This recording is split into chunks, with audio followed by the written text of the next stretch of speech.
a la pregunta sobre el nombramiento automático, la ratificación automática. Señores, se quiere aparecer como que la ratificación automática es un regalo. En principio, en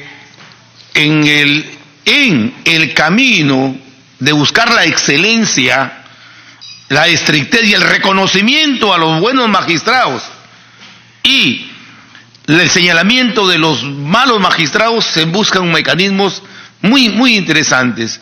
La idea de revisión automática fue una idea, pero finalmente legalmente se consideró ya está la resolución por ratificación de oficio. Pero ese magistrado tenía que, después de 7 años, por ejemplo, si un magistrado se ha ratificado de oficio, después de 7 años igual ha sido convocado. La Constitución establece la convocatoria a todos los magistrados a ser evaluados al cumplir 7 años. Todos han sido convocados, han sido evaluados, cada uno con un ponente. Y el ponente, previo informe técnico de la Comisión de Ratificación, de la Dirección de Ratificación, establecía toda la trayectoria. Y ahí el ponente, después del informe de la dirección, solicitaba al Pleno que ese magistrado ya ha sido evaluado de acuerdo a los estándares, cumple estos requisitos, y proponía la ratificación de oficio. Entonces, yo creo que lo más grande que hemos hecho, que la Constitución no establece la obligación de la entrevista, sí la evaluación. Entonces, hemos llevado a entrevista a aquellos que realmente, señores, aquí hay dudas. No podemos ratificarlo en toda su trayectoria porque tiene que usted respondernos, porque aquí hay dudas, como he visto su patrimonio, XXX hay dudas, etcétera. Por eso he hecho. Y en ningún momento a nadie se le da una revisión automática, simplemente abdicando las funciones constitucionales que nos corresponde, que es justamente someter a todos, convocarlos y someterlos a ratificación. ¿Cómo no? Adelante, congresista Johnny Lejano. Señor presidente, es una irregularidad gravísima lo que está diciendo el señor Velázquez, porque la ley no prevé ningún tipo de ratificación de oficio. Todos los jueces tienen que ser ratificados con los pasos que establece la ley. Teniendo méritos o no, usted tiene que interrogarlo. Entonces, esa resolución es absolutamente ilegal, señor Velázquez. Y usted dice que eso no, que es una gran maravilla, sí. Es una infracción a la ley. Es una irregularidad. ¿Cómo así? Habiendo tantas irregularidades, habiéndose pasado de largo el señor Inostroza, ¿no es cierto? Que tenía un montón de problemas y lo ratificaron. No tiene nada que ver eso. No, pero le digo, ¿usted cómo me asegura que el documento del ponente estaba listo para ratificarlo este señor sin ninguna evaluación, sin ningún proceso de preguntas y respuestas como se debe hacer en todo caso? Esa es una irregularidad terrible. A ver, explíquenos en qué parte de la ley a usted le faculta hacer eso. Muy bien, la Constitución establece que todos los magistrados son sometidos a un proceso de evaluación y ratificación. Eso dice claramente. Y que serán ratificados aquellos que finalmente por votación obtenga la mayoría. Entonces, congresista Lescano, ¿qué se ha hecho? No se ve absolutamente nada, sino que se ha convocado a todos los magistrados. La ley habla de su evaluación a los 7 años. Se lo ha evaluado rigurosamente con todos los elementos que dice la ley. Se le ha evaluado. Y después de la evaluación hemos determinado realmente, porque hemos podido incluso que solamente con la calificación, su trayectoria, conducta, idoneidad, etcétera, ratificarlos o no. Pero hemos dicho, señores, ustedes van a ir a una entrevista, porque la norma no habla de entrevista, sino de evaluación. Entonces, pues, y ustedes se excluyen de la evaluación de la entrevista, porque ya han sido debidamente evaluados. Continúo, congresista. En cuanto al congresista Lescano, que dice que quién nos autorizó a hacer la evaluación por grupal, o sea que nosotros hemos evaluado, ¿no? Por grupos. El congresista se refiere a que nosotros hemos evaluado una parte del Consejo, o se refiere a que hemos llamado por grupos. A través de la presidencia, señor consejero, por favor. Sí, simplemente que se han formado grupos en los consejeros para evaluar a los... Sí, reconocemos que cuando hemos llegado, los consejeros posteriores no han vivido esa parte, y sí, cuando hemos llegado, encontrábamos que una convocatoria enorme donde pasaban de 5.000 postulantes, pasaban 1.000 postulantes para entrevistar a 1.000, el Consejo, el Pleno acordó formar 2 grupos de trabajo, y eso lo encontramos nosotros ahí, y 2 grupos de trabajo para evaluar. Esa es la discrecionalidad, es la metodología que usó ese Pleno. Pero nosotros cambiamos, con mucho celo, cambiamos esa norma, el reglamento, y obligamos a que todos sean igualados por todo el Pleno. Ha sido terrible, porque tenemos jornadas de un mes completo, de mañana, tarde y noche, en realidad agotadoras. Pero acá hay gente muy celosa que estableció, no, todos evaluamos, pues si no, ¿cómo vamos a votar? Si es que nosotros no hemos hecho la evaluación. Entonces, sí, señor Lescano, así lo encontramos, que esa metodología, pero nosotros lo hemos corregido en este Pleno y ahí están las pruebas correspondientes. Y en torno al doctor Peirano, en principio hay procesos constitucionales que son claros, ¿no? Sí se le ratificó, indudablemente. No es que después, que misteriosamente, ¿por qué ya lo ratificamos? Señor presidente, él no fue ratificado y de acuerdo a su derecho a presentar una reconsideración. La reconsideración sigue un proceso igual que el anterior. Se evalúan las pruebas, todo aquello que determina, ¿no? Las causales por las cuales está observando su ratificación, y finalmente esa es la discrecionalidad, ese es el derecho, se acepta o no acepta la reconsideración, y eso existe en toda norma. Y nosotros, por ejemplo, cuando destituimos al fiscal de la Nación, Ramos Heredia, recuerdo que se le destituye, y cuando plantea su reconsideración, todos salieron con todo a decirnos que ya, etcétera, porque ya estaba destituido. Señor, tenía que respetarse. Pero ahí recuerdas claramente, nosotros, en la nueva votación, el nuevo procedimiento, no se declara infundada la ratificación, la destitución. Entonces son procedimientos, pues, que tenemos que nosotros respetarlos, y de ninguna manera, para el caso de Peirano, se ha cambiado el punto de vista, una resolución por otra, sino que a partir de un procedimiento estrictamente constitucional. Adelante, congresista Johnny Lescano. Señor, aquí los consejeros, el 2015, en julio de 2015, al señor Peirano, Daniel Adriano Peirano, dicen no. Orlando Velázquez, Iván Noguera, Guido Águila, y luego, en mayo de 2016, a unos meses, le dicen sí. ¿Qué es lo que ha cambiado? Sí. Yo puedo presentar reconsideración, pero de pronto 4 magistrados ahí del Consejo Nacional le dicen no, y a pocos meses le dicen sí. A ver, ¿qué es lo que ha cambiado? ¿Qué los ha convencido a los mismos señores para ratificar un juez que ya le habían denegado? Puede haber reconsideración, revisión, todo lo demás, pero ¿qué cambió? No cambió nada. Algo sucedió ahí.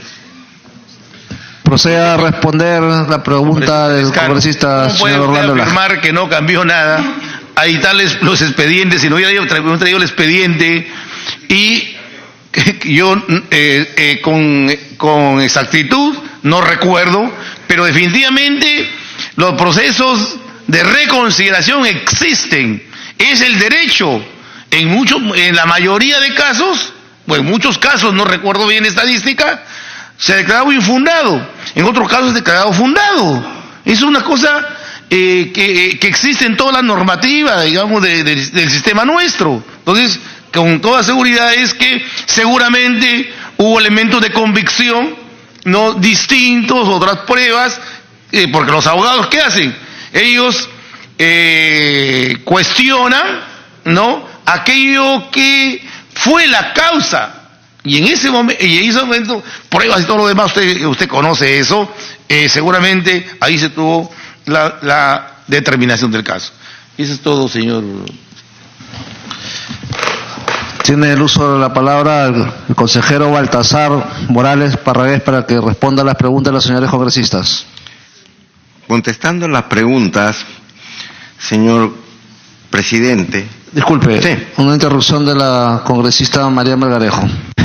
Presidente, trasladarle que aprovechar la oportunidad, Ancash está pendiente, me escriben y me dicen, no se olvide que hubo fiscales probos buenos que estuvieron atentos, defendiendo y persiguiendo los delitos en Ancash. Hay muy buenos fiscales, y debo de mencionarlo, me dicen, al doctor Checa, quien fue suspendido en su momento. Y también hay buenos jueces, hay buenos vocales, buenos magistrados, pero se hizo una denuncia en su momento, y cómo estos señores han sido ratificados. Se consideró las denuncias del OCMA.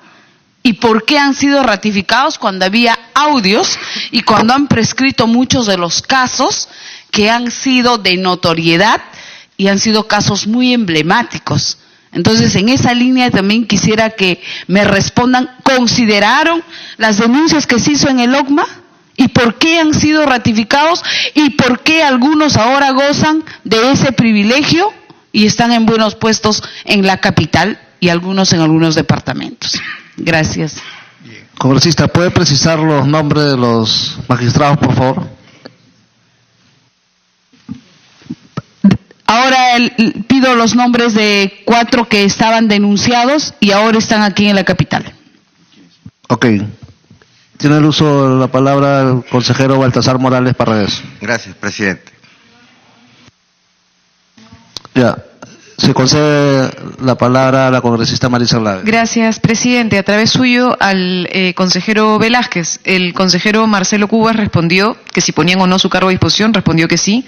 Quisiera saber si el señor Velázquez realmente está poniendo también su cargo a disposición del Congreso. Y la segunda es si formó parte de la sesión en la que hubo este intercambio entre el señor Morales y el señor Aguila sobre una reunión en la casa del señor Aguila donde participaría el congresista Héctor Becerril. Proceda a responder el consejero Orlando Velázquez. La primera pregunta es sí. Perdón. Sí, también le puso mi cargo de disposición. Y en segundo lugar, aquí hay 2 momentos, ¿no? Un primer momento en que el consejero ha expresado que lo invitaron a una casa y ahí estuvo el congresista. Ahí nosotros no lo conocemos. El segundo caso es una discusión, se hizo un alto en la sesión, y pareciera como que porque era una disputa electoral fuerte, los 4, ya bueno, usted ya saben la tendencia en este momento, y para votar nosotros necesitábamos 5 votos, nosotros teníamos 4, pero eso ya se ha producido cuando hayan habido 2 o 3 votaciones, que quedábamos igual 4-3. Sin embargo, ellos miraron un detalle, que en este caso, sí es que, como el consejero ya había cumplido 2 periodos, el presidente anterior, si nosotros quedábamos igual 4-3, asumía, de todas maneras, quien habla, porque soy el consejero decano. Entonces ahí donde se plantea esta reunión para mirar, etcétera, etcétera, y ahí es donde en ese intermedio se produce esta reunión. Bueno, ya, en cuanto al reconocimiento, si hubo o no hubo, ahí el doctor Morales se lo va a manifestar. Proceda a responder las preguntas, señor consejero Baltasar Gracias. Morales. Antes de responder, señores, ustedes están viendo que se nos están haciendo preguntas y la respuesta es, si nos hubieran avisado, hubiéramos traído los documentos. No recuerdo, no podría decir, y es que el oficio viene acompañado de unos recaudos, señor presidente. Nosotros hemos revisado esto, y en el cargo que se nos dice, pero nos van a preguntar, no está el tema del señor nombramiento del señor César Inostroza, del señor Ángel Romero, el tema de... O sea, eso se llama... Por eso es importante la participación de la doctora Úrsula Letona, el derecho de defensa, el respeto del derecho de defensa. ¿Cómo se nos van a preguntar de cosas que no se nos han dicho que nos van a preguntar? Nos están diciendo, se cita en fecha única para que respondan la presunta hechos y denuncias difundidos en los diferentes medios de prensa. Y estos son los diferentes medios de prensa. Entonces, yo verdaderamente, incluso por conocimiento, porque yo no he participado, no integraba el Consejo de la Magistratura cuando se nombró al doctor Inostroza, cuando se nombró al doctor Ángel Romero, pero por conocimiento se está haciendo una pregunta que no es tan correcta. Con el respeto que se merece, el congresista Gino Costa dice que postuló 7 veces a Vocal Supremo, y eso no es cierto. Postuló una vez, pero no fue nombrado en 7 votaciones, que es diferente. Y no postuló para Vocal Supremo, fue para Fiscal Supremo junto con el doctor Mateo Castañeda. ¿Y por qué se producen esas 7 votaciones? Porque hubieron sentencias del TC que ordenaban al CNM que prácticamente lo nombren. Y el CNM 7 veces votaron y dijeron que no. O sea, yo por cultura general sé eso, pero yo no estuve en eso. Pero respecto, por ejemplo, al señor Ángel Romero, yo estuve en la OJMA cuando se le investigó a este señor. Y yo fui quien hizo una propuesta para su destitución. Petición que fue recogida por la jefa de la OJMA de ese entonces. Y llegó al Consejo Nacional de la Magistratura. Y el Consejo Nacional lo destituyó. Y ahí interviene el señor Anaya, que es el que cambia su voto y por el cual se cambia por una sanción menor. Eso sí, otros, ¿no? Entonces, pero hubo un consejero que cambió, no recuerdo quién fue, un biólogo me acuerdo. Pero eso lo sé por cultura, porque yo he intervenido ahí. Respecto al doctor, por eso yo digo, señores, que cuando se habla de remoción por causa grave, la causa grave es individual, no puede ser una causa general, porque hubo un terremoto, todos los que intervinieron o participaron deben irse, no, tiene que ser puntual. Los precedentes que tiene el Congreso es el de Efraín Anaya Cárdenas, octubre del 2014. Se le removió del cargo por una causa grave, reunirse en pleno proceso de concurso con un fiscal, postulante a fiscal. El contralor Edgar Alarcón, 3 de julio del 2017, se le removió por 4 cargos, causa grave. A nosotros no nos han dicho ningún cargo, nos están preguntando como si nosotros hubiéramos participado, ¿se dan cuenta? Yo no he participado en la época del señor, nombramiento del señor, los señores sí, otros hemos participado en otros hemos sacado voto singular. Entonces los cargos tienen que ser puntuales, porque si no, ¿cómo nosotros se nos van por causas generales a retirar la confianza? El congresista Lescano, por ejemplo, dice que yo responda por el tema de si hubo o no la reunión del señor Becerril y si hay el audio. Eso no está en el cuaderno, pero puedo contestar, claro que puedo contestar. Efectivamente, ese audio obra en la institución. Y si se lo pide, la Secretaría General, si es que lo tiene ahí, lo dará. ¿Por qué? Porque cada cierto tiempo se borran los audios, ¿no? Porque todas las sesiones de nosotros se graban. Pero esa grabación que ha salido en público es verídica, es mi voz, es la voz del doctor Guido Aguila. Y ambos ahí reconocemos que hubo esa reunión, pese a que en épocas pasadas el doctor Aguila dijo que no se había realizado. Entonces se dice de repente, ¿pero por qué no denuncié? ¿Qué prueba tengo yo para denunciar si es mi dicho contra el dicho de otra persona? Hoy día sí puedo reafirmarme, puedo decir, y ahí está la evidencia. ¿Qué más prueba? ¿Que hubo la primera reunión? Sí hubo, y se dio en el contexto que ya se ha explicado.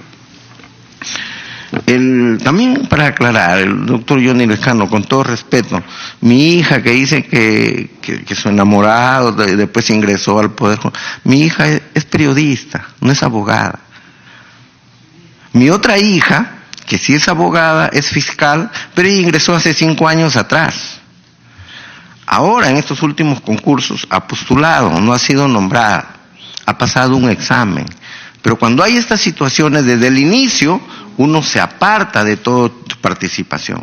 Yo no participo ni en el examen, en la estructuración, en nada, porque si no, lo vicio e incurro en responsabilidad. Y en el Consejo Nacional de la Magistratura, históricamente, estos casos se dan, casos emblemáticos. Cuando era miembro del Consejo Nacional de la Magistratura, el doctor Edmundo Peláez Verdales, participó su hermano, Antonio Peláez Verdales. Él se inhibió, siguió su causa, incluso ganó y después llegó a ser fiscal de la Nación. El doctor Teófilo Hidrogo postuló su hija, se apartó, tuvo mala suerte porque su hija no pudo pasar los exámenes y no fue nombrada, ¿no? El doctor mismo, el doctor Pablo Talavera, postuló su esposa, postuló su hijo, se apartó. Pero, o sea, no es la suspicacia así para atribuir estas cosas, ¿no? Y sobre eso, señor, hubo una acusación constitucional en este Congreso. Yo contesté. Eso viene desde hace mucho tiempo, más de un año. Yo vine 2 veces a este Congreso. No hubo quórum, nunca más me citaron. Era acusación, no era remoción. Y la acusación opera cuando es falta en violación a la función constitucional, es decir, nombrar, ratificar o destituir. Y el cargo acá era que yo había contratado, yo no contrato, nosotros no contratamos, señor, hay un concurso CAS, intervienen otra gente, yo no intervengo. Tan es así que se me denunció ante el fiscal de la Nación. El fiscal de la Nación en su momento lo archivó. Y al director, al administrador y a los trabajadores lo denunciaron ante la Fiscalía Provincial. Se archivó, apelaron, se archivó. Yo pedí en el Pleno, oiga señores, me están atacando, saque algo. ¿Qué dijo el doctor Águila? Envíenlo a asesoría jurídica. Asesoría jurídica envió un informe diciendo que no hay ninguna irregularidad administrativa ni penal. Señores, yo no es que si hay cargos, pero dígame para defenderme y yo lo hago. Por eso es que yo considero de que en estas preguntas que se nos han hecho tiene que haber un cargo puntual. Un consejero que ya no está dijo que nosotros habríamos sido cómplices. No, pues. La complicidad es cuando es dolosa, o sea, cuando yo a sabiendas que alguien está cometiendo algo irregular participo. Eso no es complicidad. De repente lo que reconocemos y lo hemos dicho y le hemos pedido perdón al pueblo peruano, porque a nosotros también nos asquea esta situación. Por eso es que decimos, señores, no renunciamos porque no consideramos que hemos cometido dolosamente esta conducta. Ponemos a disposición nuestro cargo al Congreso. Si ustedes como una decisión política creen que no debemos estar en el cargo y debemos ser removidos, señores, no vamos a estar demandando al Estado, como se ha dicho por ahí, no, señores. Nuestra misma formación nos obliga a hacer eso. Y lo que hemos detectado ahora sí, y lo podemos afirmar, es de que cuando se descubre con los audios, podemos afirmar que desde hace mucho tiempo hay una red ilícita. Hay una red ilícita que trabaja coordinadamente, la OMPE, el Consejo Nacional de la Magistratura, el Poder Judicial y el Ministerio Público. Y esa regla ilícita, ¿sabes por qué a veces se permite? Porque las leyes son muy permisibles. ¿Qué ha hecho yo frente a esto? Yo integro la Academia de la Magistratura. Soy miembro del cuerpo directivo de la Academia de la Magistratura. Y el 14 de diciembre del año pasado, nosotros hemos elaborado con todo el cuerpo directivo de la Academia una propuesta que la hemos dirigido para que se modifique la composición del Consejo Nacional de la Magistratura. Porque muchos de estos males, señores, es porque el Consejo, por mandato constitucional, está pues mal organizado. Es como si quisiéramos que el Perú participe en un campeonato de fútbol y ponemos de entrenadores a un basquetbolista, a un boxeador y de repente a un ajedrecista y ponemos a uno que juega fútbol nomás. Por eso es que el sistema falla. Y nosotros, voy a dejar acá, hemos hecho una propuesta donde incluso las representaciones tienen que tener niveles. Por ejemplo, la Universidad Católica, la Universidad de Lima, la Universidad del Pacífico, su representante en el CNM, ¿quién es? Un representante de la Universidad del señor Luna. ¿Pero quién permite eso? La misma ley. Porque la misma ley en el 2010 fue modificada por este mismo Parlamento para decir que ya no se vote universalmente, sino se vote con delegados. O sea, no nos echen la culpa a nosotros de algo que está estructurado así. Entonces, cambiemos la estructura, modifiquemos esas cosas. Necesariamente yo creo que la mejor enseñanza de todas las decisiones que se puedan tomar, señor, es de que recién se pone a los ojos del pueblo de que existe un Consejo Nacional de la Magistratura. El pueblo ni sabía que existía eso. ¿Qué es el Consejo? Era tanto el poder del Consejo Nacional de la Magistratura que nombra jueces, fiscales, destituye a jueces, fiscales de todos los niveles, al jefe de la OMPE, ratifica cada 7 años. Para elecciones de los congresistas, campaña a nivel nacional. Para elecciones del presidente de la República, campaña a nivel nacional. Para elegir a los jueces de la Corte Suprema, el pueblo ni participa ni sabe, y por eso es que después vienen estos problemas. Yo creo que si el Congreso de la República pone ojo en este tema de la reforma del Consejo Nacional de la Magistratura, vamos a dar el primer pie para que comience a cambiar toda la reforma. Muchas gracias. Adelante, congresista Johnny Lejano. Señor presidente, yo quiero decirle al consejero Morales, no es ético, pues, señor Morales, permitir que una persona que tiene cierta relación con un familiar mío se presente al Consejo Nacional de la Magistratura donde usted trabaja. No es ético, porque tiene una relación con mi familiar y se presenta a esa institución donde yo trabajo cumpliendo una labor importante y delicada. Sí, eso se presta a suspicacias, ¿no es cierto? Entonces decir, oiga señor, no se presente ahí porque yo trabajo ahí. Y si no hay una relación, digamos, que establece la ley, señor, por consanguinidad o afinidad, de alguna manera su familiar tenía relación, ¿no es cierto?, con este caballero. Y entonces no es ético que alguien en esas condiciones ingrese a trabajar donde yo, como consejero del Consejo Nacional de la Magistratura, tengo que demostrar, no solamente hay que serlo, usted sabe, señor Morales, sino también parecer ante la institución. Y finalmente yo pido, señor, que esa grabación que dice el señor consejero Morales sea pedido inmediatamente. Aquí está el presidente del Consejo Nacional de Magistratura para hacer el informe correspondiente, porque dice que hay la grabación de que se ha dado cuenta de estas reuniones y que sea parte del informe que nosotros tenemos que hacer. Gracias, señor presidente. Gracias, señor presidente. Adelante, consejero. Para terminar, es verdad, yo creo que no es ético, reconozco, pero la Constitución dice causa grave. Y en causa grave, no es cualquier causa, tiene una causa grave. Quizá hubo una desvalorización de parte mía, y lo reconozco. Pero inmediatamente que salió esa noticia se dejó sin efecto eso. Y después de todo yo me he sometido al proceso, a todo, pero no sé por qué no terminó, ¿no? Gracias. Adelante, congresista Gino Costa.